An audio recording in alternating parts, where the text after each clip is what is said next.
हाँ हाँ सुन रही हूँ। क्या हुआ रैन, तुम कुछ परेशान लग रही हो। नहीं, कुछ नहीं। आप बताओ, कैसे फोन किया? क्या रोज मैं किसी काम से फोन करता हूँ?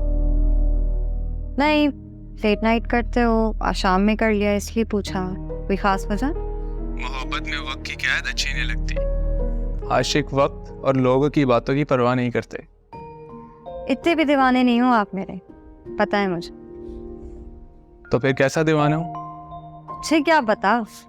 अजीब बात है कि एक राइटर को जज्बात और ख्यालात का नहीं पता।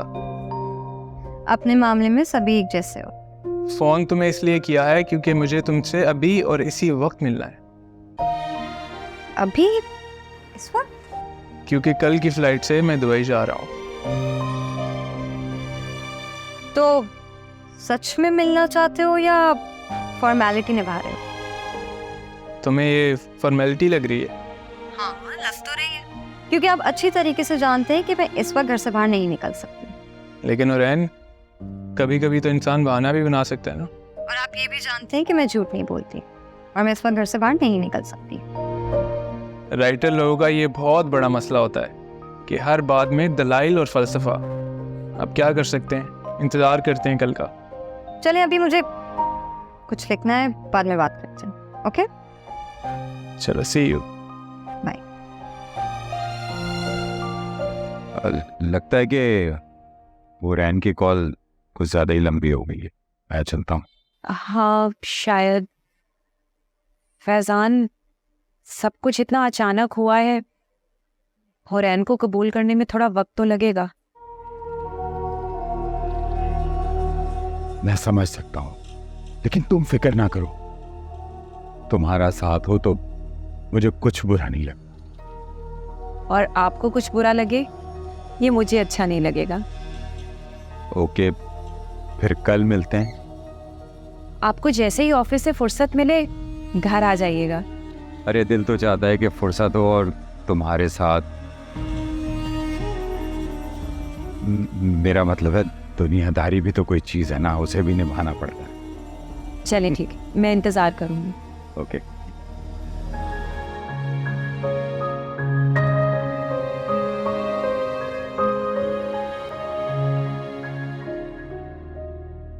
माँ सिर्फ वही होती है जो बच्चे को जन्म देती है। दुनिया की कोई दूसरी औरत माँ नहीं बन सकती। खाला ने माँ बनकर पाला, लेकिन ज्यादा अरसे माँ का रूप बरकरार ना रख सकती। किसी की महबूबा बन बैठी और किसी की बीवी।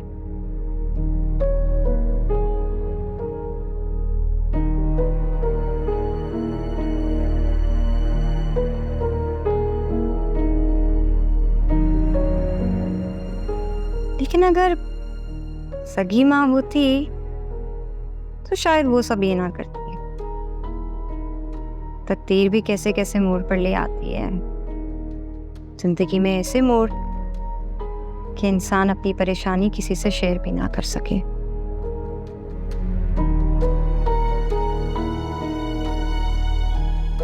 हालांकि अलावा एक आर्यन ही है जिससे मैं हर बात शेयर कर सकती,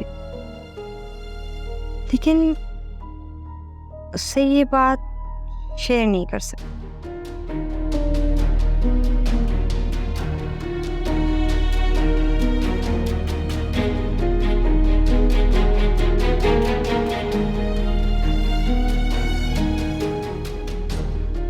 क्या सोचेगा वो? नहीं, उसे नहीं बताऊंगी। जिंदा रहने के लिए जरूरी है कि जिंदगी जो सितम ढाए चुपचाप सह लेनी चाहिए। जी आइए। जी वो फारूकी साहब। फारूकी साहब तो अब यहाँ काम नहीं करते। आप बताइए, आपको किस सिलसिले में आना हुआ? लेकिन कल तो यही थे, मैं वो तुमसे मिलते हुए, और वो इसी महीने मेरे नॉवेल की पहली के शायद है। वो छप चुका है, आप जाते हुए मार्केट से लेते जाइएगा, लेकिन वो आपके नावल की पहली और आखिरी किस्त होगी। क्या मतलब आखिरी होगी? क्योंकि हम नए राइटर्स के नावल शाया नहीं करते, समझिए आप ही की वजह से शायद फारूकी साहब को अपनी नौकरी से हाथ धोने पड़ गए। ये क्या बात? आप मुझे क्या समझ रही हैं? मालिक हूँ इस पर्चे का, कामरान खान। आपने बहुत बड़ी गलती की फारूकी साहब ने। गलती मैंने नहीं की, फारूकी साहब ने की है, मेरी परमिशन के बगैर आपका नावल शाया करके। अगर आपको इतना ही बुरा लगा तो आप अच्छा तो इनको जॉब से निकालने की क्या जरूरत? देखिए बेबी, ये मेरा अपना रिसाला है, कोई खरीदे या ना खरीदे, ये मेरा पर्सनल मैटर है। आपको इसमें मुदाखलत करने की ज़रूरत नहीं है, समझिए आप। मेरा ख्याल है आपको यहाँ से चले जाना चाहिए। मेरी एक बात याद रखिए, आपका बुरा हुआ उसी दिन से शुरू हो जिस वक्त से फारूकी साहब ये ऑफिस हो।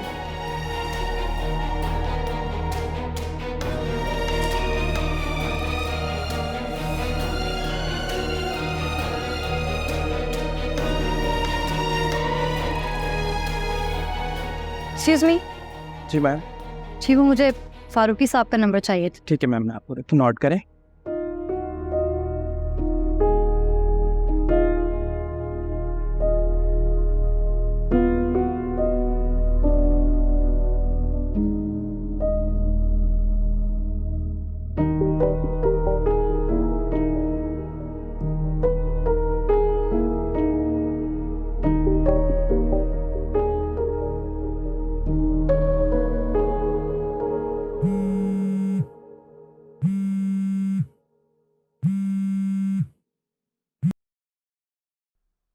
हेलो।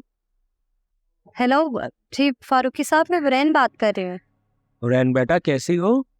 मैं ठीक हूँ। आज मैं ऑफिस आई तो मुझे पता चला कि मेरी वजह से उन लोगों ने आपको जॉब से निकाल दिया। अगर ऐसी बात है तो आप मेरी नॉवेल शाया ना करें। मैं कौन सी इतनी बड़ी राइटर हूँ? अरे बेटा, मैंने कोई गलत फैसला नहीं किया और मुझे उसका अफसोस भी नहीं है। तुम्हारा नॉवेल मयारी था, इसीलिए मैंने छापा।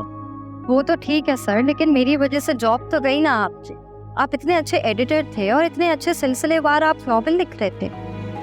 देखो बेटा, जिस इंसान को काम आता हो ना, उसे काम देने वालों की कोई कमी नहीं होती। आप मुझे अपना एड्रेस भेजें, मैं आपसे मिलना चाहती हूँ। ठीक है, मैं अभी भेजता हूँ एड्रेस।